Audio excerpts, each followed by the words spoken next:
¿Qué onda, chavos? ¿Cómo están?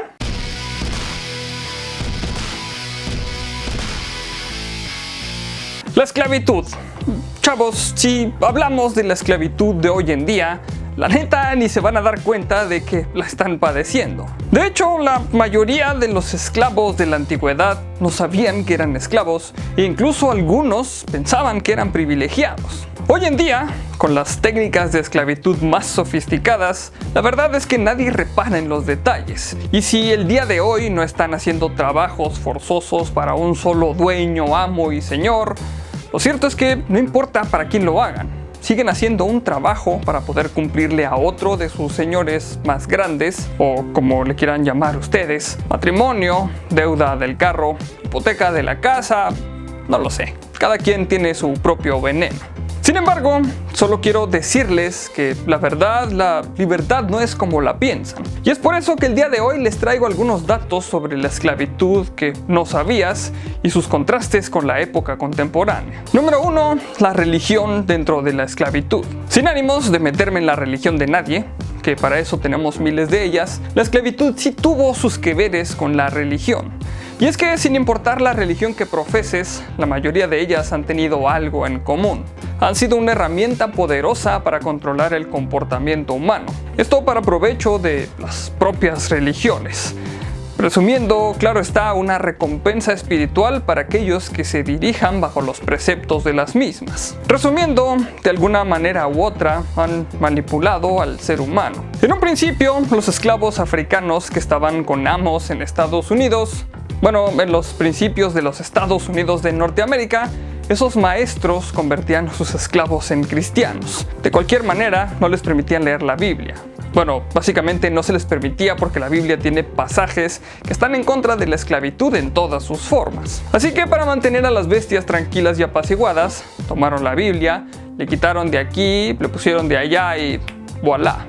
La Biblia de los negros esclavos. Así, de esta manera, dejaron fuera de la Biblia, por ejemplo, la parte donde José fue esclavo en Egipto, o la parte donde los israelitas escapan de sus opresores en Egipto también. En fin, no hay nada como la Biblia de los esclavos y unos recién convertidos cristianos para adoctrinarlos a la esclavitud, de tal manera que cualquier insurrección o levantamiento en armas contra su amo era el peor pecado conocido en la historia de la cristiandad, de la historia de la Biblia, o peor, en la historia de los pecados mismos. No se sabe quién le escribió, pero tenía toda la mano y el dialecto de los dueños de las plantaciones de la época de oro de la esclavitud en Estados Unidos. Número 2. Escapar de su amo era considerado una enfermedad mental.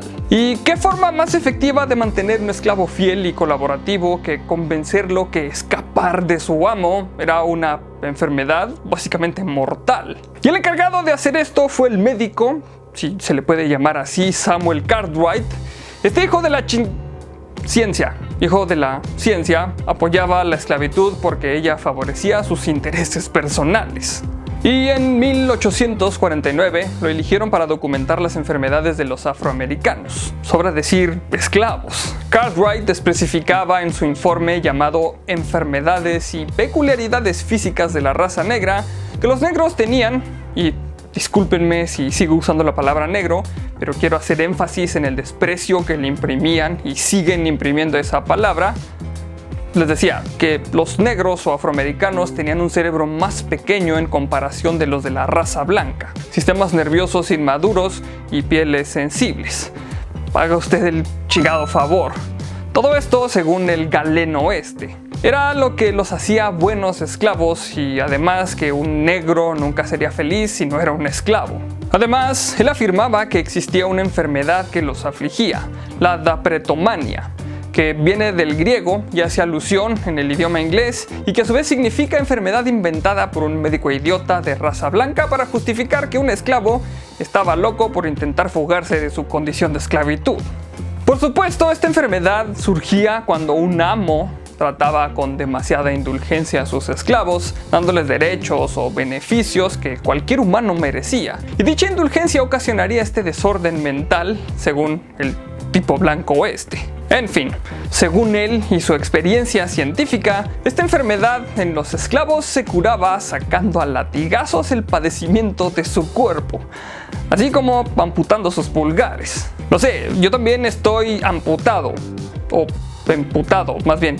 Ok, que esto también me hizo enojar, pues. Para concluir este punto, cabe recalcar que las avanzadas técnicas de investigación científica y médica de esa época siguen tristemente vigentes hoy en día. Digo, las estupideces no tienen fecha de caducidad. ¿Acaso olvidé mencionar que el hijueputa de Cartwright también catalogó la pereza como otra enfermedad mental de los esclavos? La disestesia etópica, como lo llamó, se curaba bañando a los esclavos con agua fría y jabón y se cubría el cuerpo con aceite antes de trabajar bajo el calor incesante del sol. Además de esto, dijo, los esclavos deberían estar muy agradecidos. Número 3. Sabuesos y bulldogs. Si la religión, la Biblia y la medicina no funcionaban, entonces era la hora del plan C.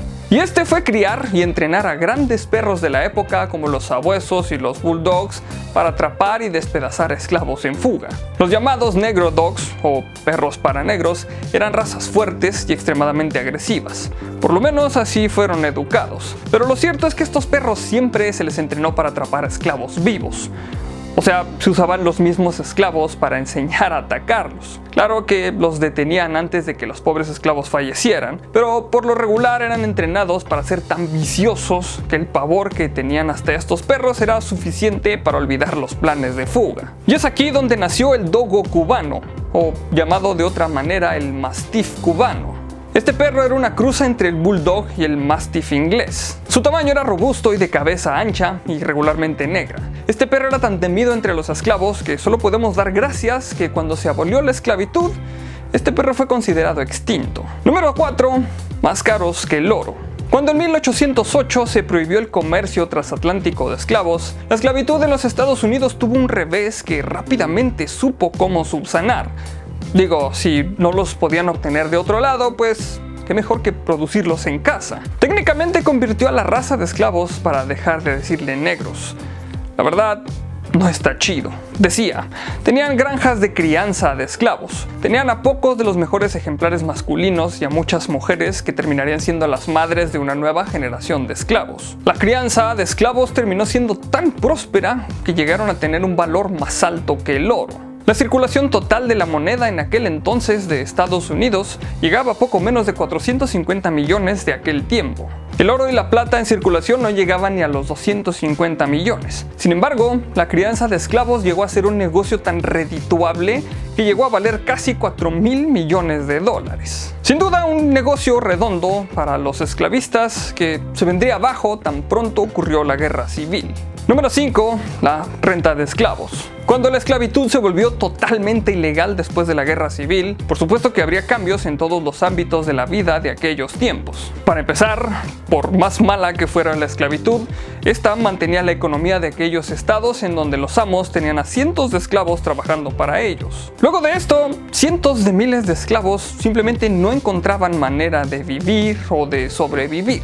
El remedio, como lo fue la 13ª enmienda, que en su tiempo prohibió la esclavitud, resulta que tenía un apartado, el cual básicamente decía que si el individuo era hallado culpable de la comisión de un delito, entonces se permitía la esclavitud o labor manual para resarcir el daño. Fue entonces que la ávida y perspicaz mente de... ya sabes, cualquiera que usa la ley y la tuerce para su beneficio, encontró que básicamente era ilegal para los exesclavos no tener empleo. Y es así como injustamente más de 200.000 de estos recién liberados individuos terminaron presos por el cuestionable delito de ser desempleados, lo que convenientemente tenía una multa excesivamente alta como para que un desempleado la pagara. Y por supuesto, el sistema creó otro subsistema de esclavitud llamado sistema de renta de convictos, lo cual terminaban cambiando los amos. Primero fueron los dueños de las plantaciones y ahora el sistema corrupto del nuevo gobierno, consecuencia de la guerra civil. Para cuando los exesclavos terminaban su sentencia, lógicamente no tendrían empleo, por lo que rápidamente volverían a ser parte de la mano de obra del gobierno quien rentaba a los esclavos. ¿Adivinen a quién? A los mismos dueños de las plantaciones. Es aquí donde ser negro se convirtió en sinónimo de ser o desempleado o convicto. Número 6. La esclavitud seguirá siendo por siempre un buen negocio. Y es que la mayoría de las personas parecen olvidar que los mismos africanos vendían a sus compatriotas como esclavos, o que los corsarios, vikingos y muchas otras más culturas también han tenido esclavos, y no se diga de los egipcios. Y algo más importante, que solo en Estados Unidos fue donde ser negro era sinónimo de ser esclavo, cuando los esclavos a nivel global eran de todos colores y sabores. Es por esta falta de memoria que la gente olvida que el primer dueño de esclavos en Estados Unidos era negro. Porque según la historia, la esclavitud comenzó cuando los primeros 20 esclavos llegaron a Virginia, Estados Unidos, en el año de 1620. También, antes de la esclavitud, existía la servidumbre por contrato. Esto básicamente no es esclavitud, ya que se tiene un contrato y la libertad nunca se pierde. Básicamente lo que hacemos tú y yo a diario cuando vamos al trabajo. El caso de Anthony y Mary Johnson, quienes llegaron en los años 1620 como sirvientes por contrato, los cuales al cumplirlo fueron libres y más tarde se casaron, y con el tiempo también tuvieron a su cargo algunos sirvientes por contrato. El detalle es que uno de sus sirvientes de nombre John Casor, el cual llevó a su caso a la corte de Virginia por un desacuerdo con Anthony, él insistía que su contrato había terminado porque había cumplido sus casi 14 años de contrato con Johnson. Sin embargo, Anthony insistía que Casor seguía bajo su contrato de sirviente. Aunque faltan muchos detalles del caso, lo cierto es que la corte determinó que Anthony podía mantener a Casor como su sirviente de por vida, lo que cambia las cosas ya que ya no era un contrato. Ya se consideraba el primer caso de esclavitud de los Estados Unidos avalado por una corte de Virginia. Esto a su vez impulsó a otros que tenían su servidumbre por contrato a llevar sus casos a la corte, lo que terminó en Virginia legalizando oficialmente la esclavitud en 1661, muchos años después del caso de Casor. Muchas gracias por ver este capítulo. Si el video te gustó y quieres ayudarme a seguir haciendo videos y a mejorar el contenido, puedes compartir el video con tus amigos, y si no estás suscrito al canal, este es el mejor momento para hacerlo. Por aquí abajo te voy a estar dejando mis redes sociales para que me sigas y podamos estar más en contacto, y recuerda que hay videos nuevos casi todos los días. Recuerda también dar clic a la campanita para que te lleguen todas las notificaciones de los videos. Solamente me queda recordarles que mi nombre es Haroldo Montaño y como siempre, nos veremos en el futuro.